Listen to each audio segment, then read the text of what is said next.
Recently, I've been seeing a lot of talk on this world being a stimulation.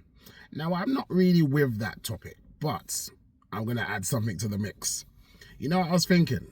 Every day, there are hundreds of birds just flying around us. Why don't we ever see dead birds? Like, why don't birds just, when they die, drop out of the tree or out of the sky? Like, why are there not just a lot of dead birds on the road?